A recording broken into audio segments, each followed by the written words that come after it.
Okay, the reading this week is in Joshua chapter 22. So if you want to head over there in your Bible, we promised you last week we're going to a little something different from the long list of places and cities and tribes and families. So we get a story that's new to most people. Oh, this is such a well, okay, two parts. Yeah. Let's be fair about that. Yep.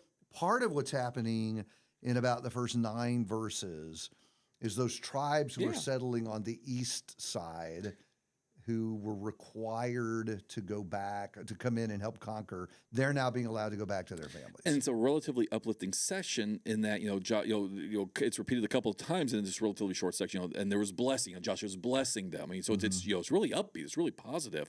Because the other thing is, they're going home because the work is done. Going back to how we ended last week with chapter 21, that whole God has kept his promises, it's all done, as far as God intended, what God meant by these promises. They did what they were required to do. They had fulfilled their duty to the nation. And so they're going home, and blessing is being repeatedly pronounced with a reminder, keep the law. Okay, so I want to say something about that. Look at verse 5 of chapter 22, and it's one of several examples that we could point to. You said a reminder to keep the law. Yep. Verse 5, only be very careful to observe the commandment and the law which Moses, the servant of the Lord, commanded you, to love the Lord your God and to walk in all his ways and to keep his commandments, hold fast to him, and serve him with all your heart and with all your soul. There's an interesting blending of ideas there that are worth noting because of an effort, I think, sometimes today to separate these ideas, right? Yeah. So he talks about loving the Lord with all your heart and diligently serving him, right? All of that's in that verse. Right. But he also talks about the need for obedience. Yep. In fact, love the Lord your God and walk in his ways and keep his commandments, right? Right. And so I think sometimes people want to separate love for God with obedience, as though a focus on obedience is minimizing the love for God. Or the important thing is that I love God with my heart, not do I check all the boxes in my obedience. Sometimes people talk that way. Right. And what we have here is exactly the opposite, that they're blended and they go together. In fact, one leads to the other because we love God. Right. We are very careful to observe the commandment that's in the law. Right. And that's the thing too, is, and even there, to take that a step further, even the way that verse 5 ends a little bit with that, serve him with all your heart and with all your soul, little echoes of the Shema there, right? The basic command. Deuteronomy 6, which Jesus will later hold up as the greatest commandment, which is love the Lord your God with all your heart, soul, mind, and strength. And so, you'll notice that by capping it that way with an echo of that great commandment, serving and obeying is part of what it means. Again, just really emphasizing the greatest command of love God. Because people today love to do that. Oh, I didn't mean to do this. People, they really, really like, to basically, say that love means basically affirming people on what they do. And even they quote unquote Christianize that with, Jesus taught love with no direct object or no other qualifiers. And so what's funny is here you're seeing even love of God being put explicitly into that, to your point, but using the greatest commandments echoes to say this whole Jesus taught love God, love neighbor. Yeah, but there were qualifiers always around that. It wasn't just love them as you see fit or love by the world's definition. Part of how you really love God is, as Jesus says in the New Testament, keep my commandments. And I think there are some people who kind of frown on the idea that we ought to be really careful about our obedience. Some people will say, just being too nitpicky. Take for example, the conversations we have among ourselves about how churches use funds and things like that. Right. It's very popular with some people today to say that's nitpicking. Yeah, we're just nitpicking. We're just too detail oriented, and even to say, wrongly, I think, that it's Pharisaic. You're being like the Pharisees. Tithing mint, Dylan Common. Yeah, tithing the spices. Got ahead of you there. What's that? I got ahead of you there. Yeah, no, that's exactly right. Yeah, it's like the Pharisees and tithing their spices. And so then what they argue is that just worry about the big stuff and don't fret over the little details, right? Right. And I think that's a setup for what happens later in this chapter, because we actually follow with a story. It's a fascinating story involving these tribes who go back to the east and settle, right? Right. And the whole issue always was they're going to be separate from us. We don't want them to be separate or create a separate identity. And that goes all the way back to Deuteronomy when they were getting the land over there. So you pick up in verse 10, Right. and there's this Old Testament story that does never get any attention, Yep. but it's a fascinating story. So what they do is they go and they build an altar. Yep. Which you're not supposed to do in theory, because except where God places his name, which right now is in Shiloh. And so they build this altar, and the people in the West find out about it.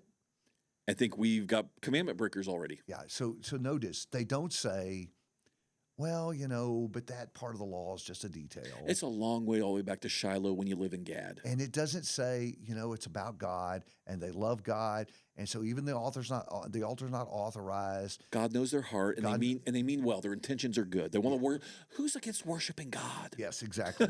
But that isn't what happens. No.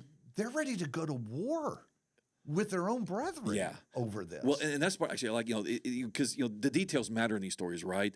And I think especially verse 13, to your point, not only are they willing to go to war, but as they're willing to go to war, verse 13, Phinehas, the son of Eleazar, the priest, goes. And here's the thing you got to understand. We've met Phinehas before.